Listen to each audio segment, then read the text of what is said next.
우리의 얼굴이나 손가락의 지문처럼 삶의 모습은 제각각입니다. 같을 수가 없죠. 그러나 죽음을 앞둔 상황에서는 예외인 것 같습니다. 대부분 같은 곳을 바라보기 때문입니다. 바로 자신의 마음입니다. 거짓으로 점철된 삶을 살아왔다고 하더라도 죽음을 앞두고서는 진실해지는 순간이 존재할 겁니다. 인간임을 포기하지 않는 한 양심이란 게 있으니까요.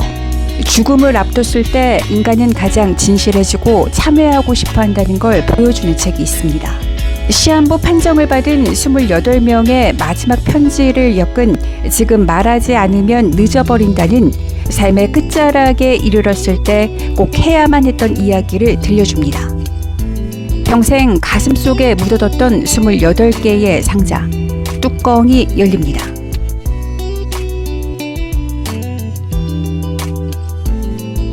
더북 시작합니다.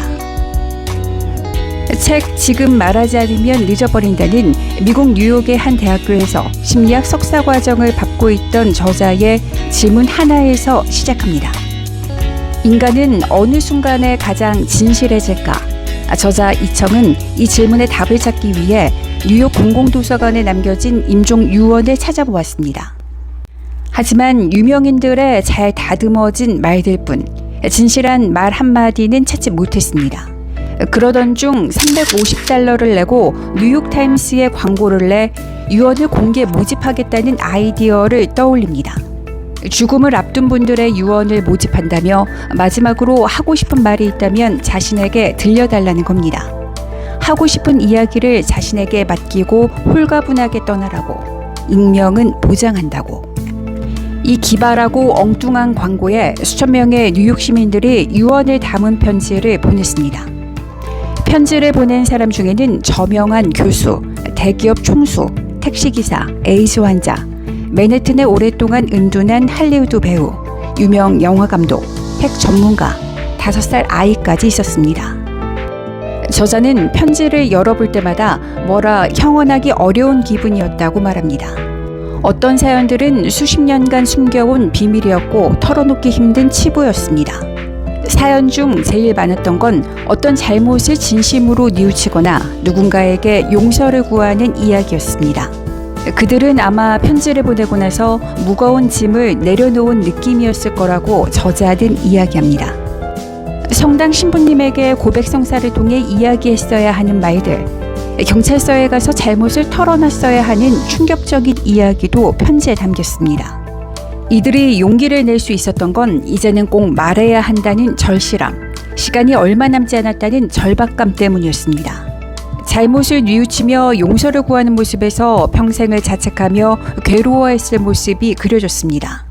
용서를 빈다고 죄가 사라진다거나 용서받을 수 있는 건 아니지만 이들이 잘못을 뉘우치며 용서를 비는 대목은 눈여겨봐야 한다고 생각합니다. 우리가 어떻게 살아야 하는지, 무엇을 잃지 말아야 하는지 생각하게끔 해줍니다.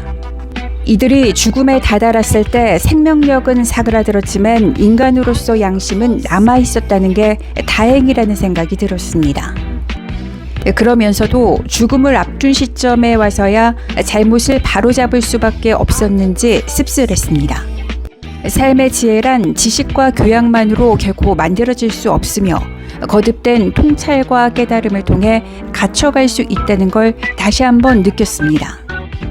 편지에 담긴 진정성 때문일까요? 그들 모습에서 저 자신을 보는 것만 같을 때도 있었습니다. 그들이 저자가 자신들을 알지 못하는 사람인데다 익명이 보장된다고 하자 안도하는 모습에서 저 역시 안도의 한숨을 내쉬었습니다. 마지막 순간까지도 우리는 이기적이고 나약한 인간임을 인정할 수밖에 없었습니다. 편지에는 충격적인 내용도 있었습니다. 젊은 시절 질투에 눈이 멀어 짝사랑하던 여자를 죽음으로 내몰았던 남자의 이야기는 섬찟했습니다. 집배원이었던 그는 자신이 좋아하는 여자가 그의 연인과 주고받던 편지들을 가로챘다가 두 사람의 죽음을 보고 평생 죄책감에 시달립니다.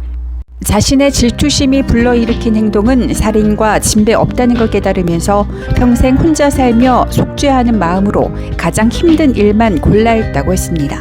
그럼에도 죄스러움과 후회는 그의 삶을 갉아먹었습니다. 다시 태어난다면 장미 한 송이로 태어나 사랑하는 이를 행복하게 하는 그런 존재로만 살다가고 싶다고 말합니다. 단 이틀만 살다가 시들어 죽더라도. 200명이 넘는 사형수들의 형을 집행했던 어느 사형 집행인의 삶과 가슴속 응어리, 승객의 자살을 끝까지 막지 못해 괴로워한 택시기사 등 편지의 주인공들은 인생을 통틀어 가장 무거운 짐이었던 잘못이나 후회되는 일을 죽음을 앞두고서야 비로소 털어낼 수 있었습니다. 책 지금 말하지 않으면 늦어버린다에 실린 28명의 편지를 읽다 보면 이들이 삶의 마지막 순간 가장 중요하게 여긴 게 사랑임을 알게 됩니다. 무뚝뚝한 성격 탓에 가족과도 사이가 좋지 못했던 한 가장은 전 재산을 반려견에게 남깁니다. 자신을 무조건 사랑해주는 반려견 덕분에 자신이 사랑받을 수 있는 존재라는 걸 깨달았습니다. 가난한 젊은 남자가 가족을 지키는 충격적이고도 슬픈 방식이 소개됩니다. 그는 편지에서 마침내 하지 말아야 할 일을 해냈다라고 표현했습니다. 하지 말아야 할 일, 그리고 해내다, 이 두 표현은 어울리지 않는데 그는 그렇게 표현했습니다. 어떤 사연인지 궁금했습니다. 그는 인도에 살고 있는 가족을 위해 생명보험을 들어 수혜자를 부모님과 형으로 해놨습니다. 책에서 알아낸 암을 유발한다는 나쁜 습관들을 실행합니다. 유통기한이 지나거나 곰팡이가 핀 음식들을 먹고 독한 술을 많이 마셨습니다.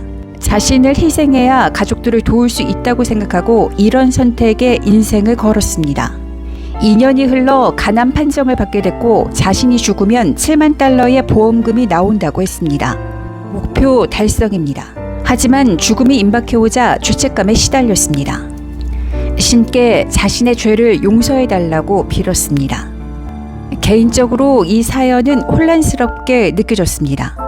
자신의 목숨을 쉽게 버리는 행위는 비난을 피하기 어렵지만 그렇게 할 수밖에 없었던 그의 인생을 두고 누가 감히 도덕적 잣대를 들이댈 수 있을까요? 저는 그의 사연에서 가족을 향한 사랑, 그거 하나만 생각하기로 했습니다. 삶에서 가족을 향한 사랑이 얼마나 소중한 것인지 그 사랑을 어떻게든 지켜내야 한다는 것을 가슴 깊이 새겼습니다. 28개의 편지를 다 읽고 났을 때 한 가지 질문이 머릿속을 떠나지 않았습니다. 나는 삶의 마지막에 어떤 말을 남길 건가? 이 물음은 어떻게 살아갈 것인가? 라는 질문과 오버랩됐습니다. 생의 마지막 순간, 이 정도면 잘 살았다고 말할 수 있는지, 후회와 아쉬움, 죄책감으로 괴로울지는 오늘을 살고 있는 나에게 달렸다는 결론을 내리겠습니다. 삶의 마지막에 어떤 말을 남길 건가? 이 질문에 대한 대답이 여태껏 누구에게도 말할 수 없었던 비밀스러운 이야기라고 하더라도 비관하지 않겠습니다. 왜냐하면 우리에게는 이를 바로잡을 수 있는 시간이 있으니까요. 깨달은 이상 미룰 수는 없겠죠. 이 책의 제목처럼 지금 말하지 않으면 늦어버린다라는 걸 알게 됐기 때문입니다. 앞만 보며 달려가고 있거나 지난날에 대한 후회로 지금 이 순간을 잊고 있는 우리에게 28명의 인생은 하나하나 의미 있는 이야기로 와닿기 충분하다고 확신합니다. 삶에 가속이 붙었든 삶이 과거로 향하고 있든 잠시 브레이크를 걸어 멈춰 세울 필요가 있습니다. 생의 마지막에 어떤 말을 남길지를 생각한다면 지금 내게 소중한 게 무엇인지 이걸 놓치고 있는 건 아닌지 점검해야 합니다. 이 책이 그런 기회를 줄 겁니다. 28명 인생의 선배들이 간절하게 당부하는 말에 귀 기울여 보길 바라봅니다.